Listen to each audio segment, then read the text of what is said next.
यीशु की देही के बारे में बाइबल में शिक्षा पाने के लिए स्टडी करेंगे तो आपको पहला कुरिन्थियां उसके 12वें अध्याय और उसके 12 और 13 वचन में यीशु की देही में मिलेगा कि चर्च क्या है, एक्चुअल में बॉडी ऑफ क्राइस्ट क्या है, यीशु की देह कौन है, क्या यीशु की देह स्वर्ग में है या यीशु की देह यहां पे है।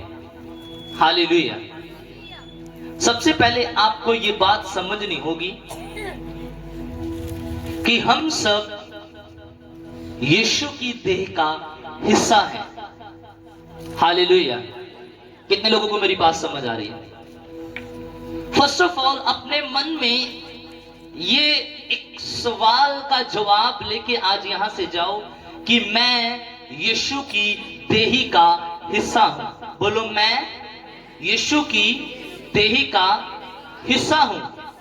फिर से बोलो, मैं यीशु की देही का, उसके बदन का हिस्सा हूं। और पवित्र बाइबल हमें ये कह रही है, अपनी बाइबल पे ध्यान करो, पहला कुरिन्थियां उसका 12 अध्याय और उसके 12वें वचन में, क्योंकि जिस प्रकार देह तो एक है और उसके अंग बहुत से हैं, और उस एक देह के सब अंग बहुत होने पर भी मिलकर एक ही देह है, इसी प्रकार मसीह भी है। क्योंकि हम सब में, क्या यहूदी, क्या यूनानी, क्या दास, क्या स्वतंत्र, एक ही आत्मा के द्वारा एक देह होने के लिए हमने बपतिस्मा लिया और हम सबको एक आत्मा पिलाया गया। हालेलुया। आप में से कितने लोगों ने बैप्टिज्म लिया है? आपने क्यों बैप्टिज्म लिया?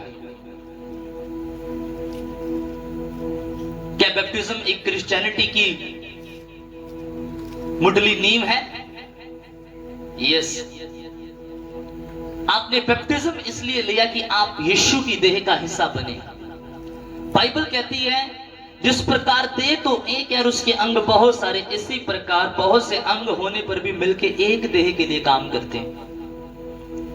Hallelujah, hallelujah. आपका शरीर किसके लिए काम करता है? किसी और के लिए?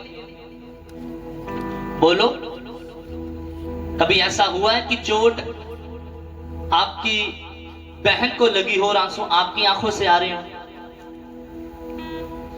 बोलो, हुआ ऐसा कभी? कभी ऐसा हुआ है कि किसी पत्थर आपके भाई के लगा हो और ऐसा आप कर रहे हो, गिड़गिड़ा आप रहे हो, मलम पट्टी आप अपने पे कर रहे हो? क्या ऐसा कभी हुआ? या कभी ऐसा हुआ है कि कभी आपने अपने ही हाथ से अपना सर काट लिया हो, अपना हाथ काट लिया हो, अपना पांव काट लिया हो, अपनी आंखें निकाल ली हो? क्या कभी ऐसा हुआ? हालेलुया। कितने लोगों को मेरी बात समझ आ रही है? इधर ध्यान करो मेरी ओर। Now it's time to word of God. सुनो मेरी बात। अगर आप अपने आप को परमेश्वर की देह का हिस्सा मानते हैं तो परमेश्वर की देह ये चर्च है। जब आप बटाले से, अमृतसर से,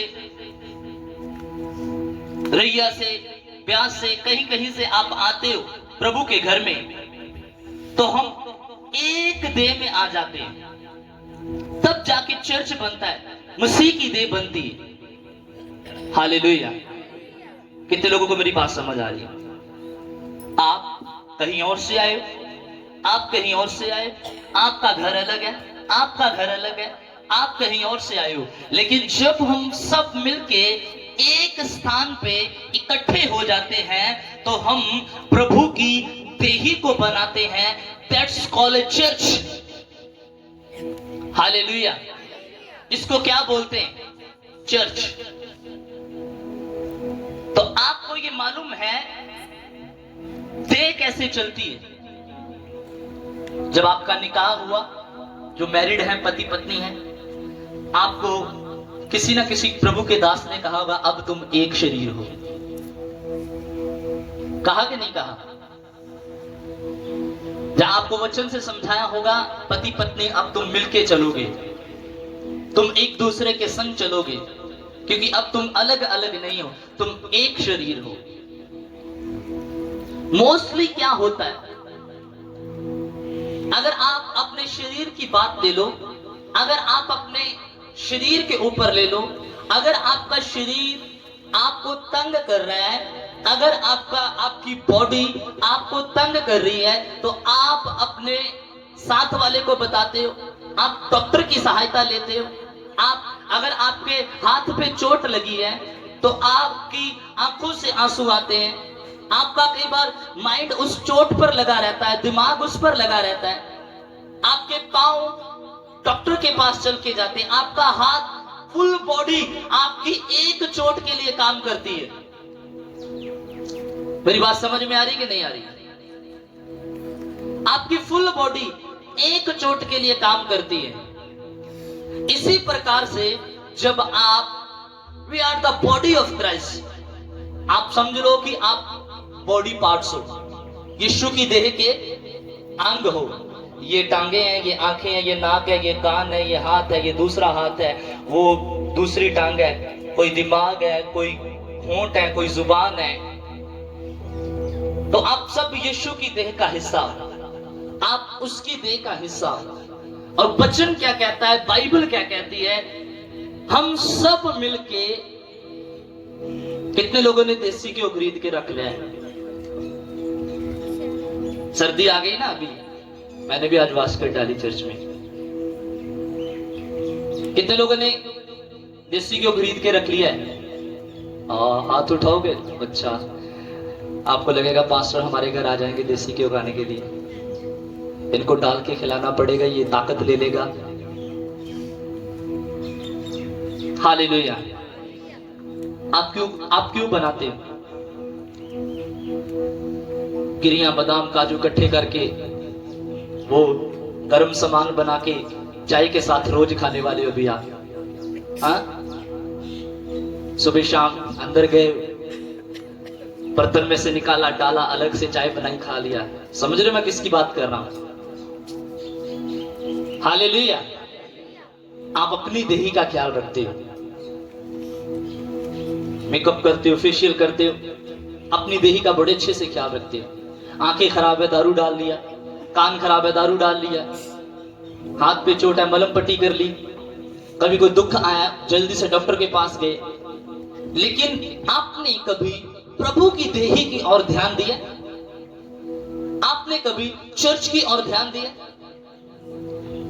आपने कभी, आपके दिमाग में कभी यह सवाल आया कि मैंने प्रभु यीशु की देह को उन्नति करनी है, मैंने प्रभु यीशु की देही को संवारना है, मैंने प्रभु यीशु की देही को आगे लेके जाना है, ये लिस्सी हो चुकी है, ये कमजोर हो चुकी है, इसको ताकत दिलानी है।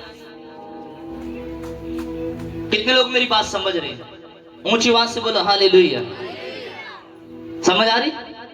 पीछे समझ आ रही जो मैं कहना चाह रहा हूं? जैसे आप अपनी देही का ख्याल रखते हो, आपके अंग सारे एक चोट के ऊपर काम करने के लिए लग जाते हैं, ऐसे ही जिस चर्च में, जिस कलीसिया में यूनिटी नहीं है, जिस कलीसिया में एकता नहीं है, जिस कलीसिया में एक दूसरे का साथ नहीं है, वो चर्च, वो देही कभी भी उन्नति नहीं कर सकती है। Listen me very carefully.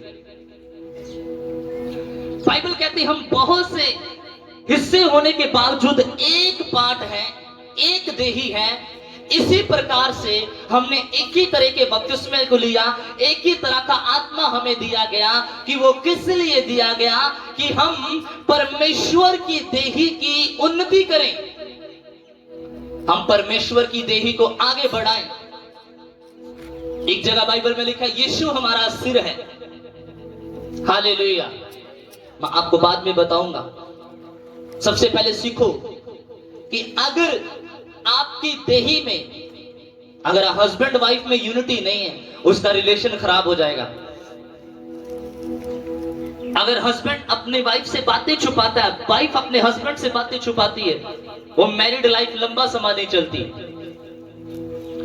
थोड़े समय के बाद उस मैरिड लाइफ में, उस विवाहित जीवन में झगड़े आने स्टार्ट हो जाते हैं, मिसअंडरस्टैंडिंग्स आना स्टार्ट हो जाती हैं। ये आपके लिए शिक्षा है जो हस्बैंड एंड वाइफ है।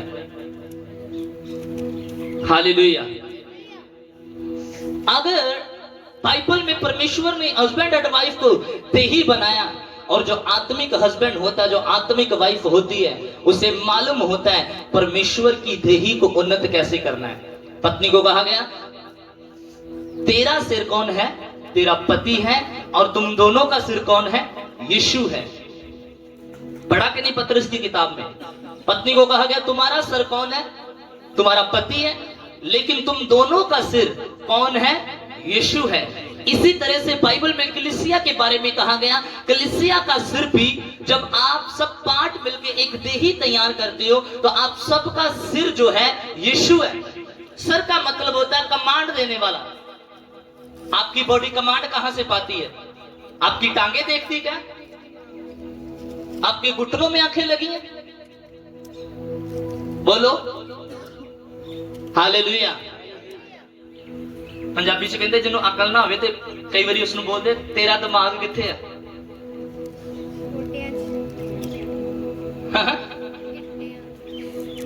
तेरा दिमाग किथे है? बोलो। कहते तेरा दिमाग गिट्टियां च, तेनों अकल नहीं हैगी, तेनों कुछ नहीं पता कितना घर चलाना, कितना जीवन चलाना, कितना क्या कारोबार करना, तेरा दिमाग गिट्टियां च। समझ दो, ये कहावतें ऐसे नहीं बनी। अगर दिमाग अपने सही स्थान पे होगा तो शरीर परफेक्ट काम करेगा। इसीलिए अगर यीशु को सही स्थान देके रखोगे, अपने पति को सही स्थान देके रखोगे, इज्जत देके रखोगे, आपका घर सुखी रहेगा, आपका चर्च सुखी रहेगा। तारीफ कर सकते हैं।